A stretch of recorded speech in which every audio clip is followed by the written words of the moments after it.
How y'all doing? Alright, so today I just want to talk about how important it is for us to stay unique, be unique, and how important it is for us to make sure that our kids are doing the same thing. Like, for example, it's important that we send our kids off to school as individuals and not always have them like part of the in crowd as far as how they dressing and they hairstyle. Sometimes, a lot of times, we need to send our kids to school looking differently than everybody else. Like a lot of us, I mean, I'm not saying or telling anyone how to raise their kids, but I just feel like when you send your kids to school looking like other kids, depending on what other kids you sending your kids to school to look or looking like, is the crowd that they're going to end up falling into. Like if you send a 5-year-old to school with locks or dreads or a mohawk, whether it's a male or a female, we have to be aware of the example that we showing them when we allow them at these young ages to look like certain individuals in our society. Like for myself, I wasn't allowed to go to school and look so cool like everybody else. Like my dad made me wear shoes when everybody was wearing gym shoes. I was wearing hard bottom shoes. Everybody was wearing jeans. He made me wear pants, and everybody was wearing, whatever type of shirts they wore. I was wearing sweaters and button downs and things of that nature. So, it was a little hard on me at first. When you trying to fit in and you young and you just looking totally different than everybody else.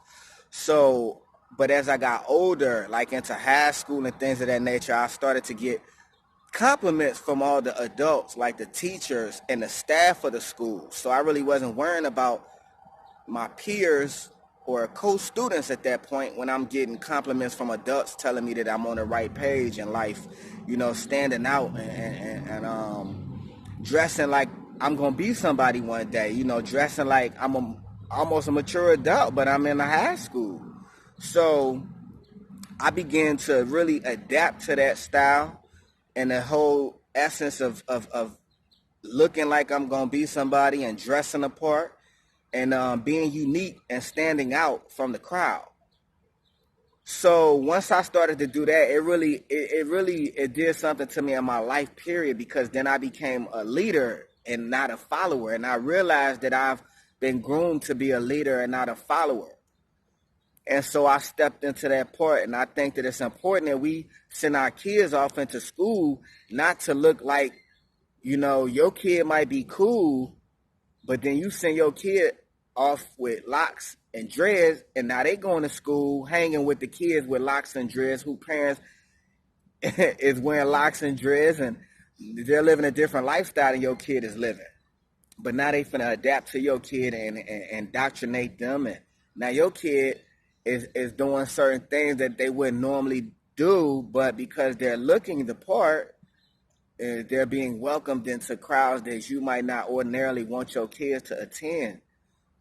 So it's important that us as adults start to stand out and be unique. And it's cool to adapt to somebody else's style who got something going on and take a page out their playbook. But it just depends on who it is. And at a young age, I just feel like our kids are too young for us to send them off as followers and then expect them to grow into leaders. You understand me? King's business. So I just want to really speak on how important it is for us to make sure that our kids are leaders and not followers. And sometimes we're not gonna be their best friend. They not gonna like what we saying. They not gonna feel the stuff that we telling them. They are gonna have some disdain against us if we send them to school looking differently than everybody else. But the thing is that as a mature adult, you watching me and I'm knowing that you're aware of, that we don't appreciate these life lessons that we learn at young ages from some of our mature adult parents until we get older. And so it's not for you to be worried about, oh, they ain't gonna like me, or or a lot of it is peer pressure with the parents now, because a lot of the parents are so young that, oh, my kid, I don't want my kid to stand out. I don't stand out. So yeah, I want my, and then it just doesn't work out a lot of times how we want it to work out. So I just think that for our best interest and our kids' best interest, that we do the most that we can do to make sure that they don't feel alienated, but they don't also just fit right into a crowd that you really don't even know what that crowd is going through in school and what they may become out of school. Um, you know what I'm saying? I know a lot of y'all know what I'm saying. And so, yeah, I just think it's important that we continue to make sure that our kids are leaders and not followers, because this society is so much. The society, let's just be honest, this is a following society. You know, everyone's marching at the beat of someone else's beat. A lot of individuals aren't unique in today's times. And so if we plan to advance our culture, then we have to make sure that the youngsters that's coming up under us have options, and know that they have plenty of options, a plethora of options, instead of just standing in this one line. That they can be in the front of the line and get into this one lane, that they can create their own lane. So yeah, with all that being said, man, I hope y'all have a great and prosperous day. I'll